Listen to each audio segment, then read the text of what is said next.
Slowly, slowly, slowly. I am doing it slowly. Okay, you got it. Honey, we can't afford that. What if I ever let that get in my way? Come on. Oh my God. Nick?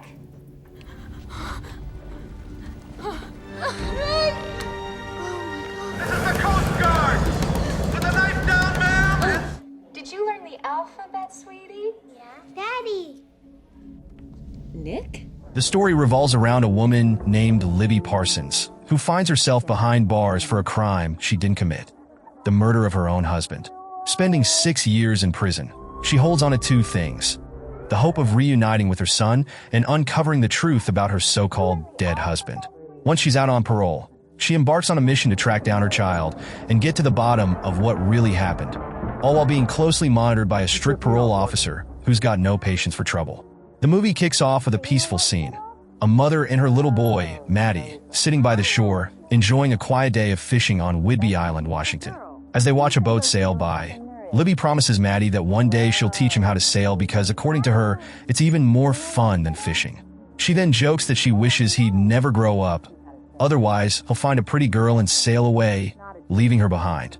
The heartwarming moment quickly shifts to a high society party hosted by the Parsons family, where we see Libby's wealthy husband, Nick Parsons, in the middle of a conversation with a friend. Nick seems tense as he asks if his friend also received a letter from the feds. His friend reassures him that there's nothing to worry about. The letter doesn't mean anything serious. During the party, Libby's best friend, Angela Green, looks after Maddie so that Libby can entertain the guests. Meanwhile, Nick, in full host mode, makes a speech about raising money for a school. After the event, Libby and Nick share a romantic moment on the porch, but Angela interrupts them. Nick then tells Libby that he and Angela have been planning a little surprise for her. He takes her outside and reveals an expensive new boat he bought just for them to enjoy a weekend sailing trip together. Libby, who has always loved sailing, is touched by the thoughtful gesture. When she expresses concern about leaving Maddie behind, Angela immediately offers to babysit so they can have a worry-free trip. Excited, Libby and Nick set off on their boat adventure. The trip starts off perfect. The couple shares a passionate moment and deep conversation before Libby dozes off. But when she wakes up in the middle of the night, her world turns upside down. She's covered in blood. Not just her. There's blood splattered everywhere on the boat. Panicked, she calls out for Nick, but he's nowhere to be found. As she stumbles around in shock, she discovers a bloody knife on the deck. Just as she picks it up, the Coast Guard arrives and catches her red-handed, literally. Libby is taken back to shore while a search team is sent out to look for Nick. She spends the entire night anxiously waiting for news, only to be told that neither Nick nor his body has been found. Days go by, and though she desperately hopes for his return, nothing happens. Eventually, Nick is declared dead, and to make matters worse, Libby is arrested and formally charged with his murder. Her lawyer, Bobby, breaks the bad news. Her bail request has been denied. Completely dumbfounded, Libby insists she's innocent, admitting she had some wine that night, but swearing she'd never hurt her husband. But Bobby explains the damning evidence against her. Nick had taken out a $2 million life insurance policy just 4 months earlier. On top of that, Nick was in serious legal trouble for embezzling money from investors, something Libby was aware of. To the jury, it looks like a classic case of a wife killing her husband for money. Libby is disgusted by the accusation, but can do nothing as the court plays an audio recording of Nick's voice. He's calling the Coast Guard, claiming he's been stabbed. Despite her desperate pleas, the jury finds her guilty. Before heading to prison, Libby begs Angela to adopt Maddie so he can have a normal childhood while she's locked away. She makes a heartfelt promise to her son that one day, they'll be together again. Life in prison is a nightmare. Gone are the days of luxury. Now she's sleeping in a crowded ward and scrubbing filthy toilets.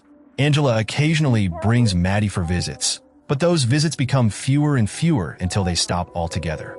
Libby, desperate to hear her son's voice, keeps calling Angela, but she never picks up. At night, she cries, missing her child, but her cellmates aren't the kind to let her drown in sorrow. They urge her to take action instead of wasting time in misery. Determined, Libby comes up with a plan. She tricks the receptionist at Maddie's school into revealing Angela's address, only to discover that Angela has moved to San Francisco. When Libby finally manages to get Angela on the phone, she pretends she was just about to visit. But Libby doesn't buy it. She demands to talk to Maddie. As soon as Maddie picks up, something shocking happens. He shouts, Daddy, before the call is abruptly cut off. That's when it hits Libby. Nick is alive. He staged his own death and set her up to take the fall. Overcome with rage, Libby spends the night plotting her next move. The next day, she calls the insurance company, urging them to investigate Nick's fraudulent death, but they brush her off. Seeing how angry she is, her fellow inmates give her an idea. Wait it out, serve her time, and then go after Nick legally. Thanks to the double jeopardy clause in the Fifth Amendment, she can't be convicted for killing the same person twice. That realization fuels her determination. She just has to make it through her sentence. Then she can get her revenge and find her son. Over the years, Libby grows close to the women in prison. They celebrate Maddie's birthday together, lifting her spirits. Finally, after 6 long years, she's eligible for parole. Her friends advise her to fake remorse and admit to the crime so she can get out early. Libby follows their advice, convincing the board that she's a changed woman. It works. She's granted conditional parole and sent to a halfway house for the next 3 years. Her parole officer, Travis Lehman, is a no-nonsense kind of guy. He lays down the rules, making it clear that if she even slightly steps out of line, she'll be thrown right back into prison. But Libby isn't about to let some grumpy officer stand in her way. The very next day, she heads to the library to dig up information on Angela. A young guy tries to hit on her, but when she casually mentions she was convicted of murder, he bolts. Libby finally finds a list of all the Angela Greens in the area. But there's one problem. There are too many. She doesn't know which one is her. Back at the halfway house, she witnesses Travis sending a woman back to prison just for breaking curfew. Curious about his harsh attitude, she asks around and learns that he used to be a law professor until his drinking problem destroyed his marriage. His wife and daughter left him, and now he's just bitter about everything. But Libby doesn't have time to dwell on that. She's been waiting 6 years for this moment. She needs to find Maddie. With no other choice, she decides to break into his old school to steal records on Angela. Meanwhile, Travis notices she's missing, and it's only a matter of time before he comes looking for her. The cops quickly figure out that someone broke into the school, and they show up in full force to catch the intruder. Libby, realizing she's been caught, makes a run for it and dashes toward the beach. But after an intense chase, the officers manage to grab her and slap on the handcuffs, taking her straight to jail. Not long after, Travis arrives on Whidbey Island and personally takes charge of transporting her back to prison. To make sure she doesn't pull any funny business, he cuffs her to the door handle of his car and heads off to grab some food. Seeing her last shot at finding her son slip away, Libby seizes the moment. She manages to start the car and rams it into another vehicle in front of her, sending it straight into the water. Travis spots the chaos and rushes to stop her, but before he can do anything, Libby drives his car straight off the ferry. As they sink into the water, Travis quickly unlocks her cuffs so they can get to the surface. Once free, Libby swipes his gun and tries to make a break for it. When Travis attempts to restrain her, she smacks him over the head with the weapon, leaving him dazed and bleeding, then swims away in the opposite direction. Paramedics soon arrive to patch Travis up while Libby hitches a ride to her mother's farm, where she gets some cash and an old truck. Determined to track down her son, she heads to a car dealership, posing as Angela Green to buy a new ride. The manager asks for her social security number, and using quick thinking, she provides Angela's instead. This little trick leads her to Angela's whereabouts, Colorado. Meanwhile, Travis realizes she'll likely go looking for Angela, so he digs through her belongings and finds a slip of paper with Angela's social security number, leading him right to her location. When Libby gets to Angela's address, she's in for a shock. Someone else lives there now. The woman next door gives her even worse news. Angela died in a gas explosion 3 years ago. Suspicious, Libby finds an old newspaper that covered the accident and notices something strange in a photo. There's a painting in the background that used to belong to Nick. That's all she needs to follow the next clue. She heads to an art gallery to track down the buyer of that painting and discovers it was sold to a Jonathan Devereaux in New Orleans. Just as she pieces this together, Travis arrives at the gallery after spotting her truck parked outside. Libby barely manages to escape, but not before she sabotages his car to slow him down. Still determined, she makes it to New Orleans and finds out that Nick, now going by Jonathan Devereaux, owns a fancy hotel. She asks around and learns that he's throwing a big auction party that night. To get in, she sneaks into an upscale boutique, fakes her identity, and gets herself a stunning outfit. Meanwhile, Travis lands in New Orleans, working with the local cops to track her down. That evening, Libby makes her grand entrance at the auction and dramatically reveals herself to Nick in front of all the guests. Shocked, Nick tries to act calm and suggests they speak privately, but Libby isn't having it. She humiliates him in front of everyone, demanding to know how long he and Angela had planned to frame her. Nick claims he faked his own death to escape embezzlement charges and that the insurance money was supposed to take care of her and Maddie. When she presses him about Angela's death, he denies any involvement, but Libby isn't convinced. She demands to know where Maddie is.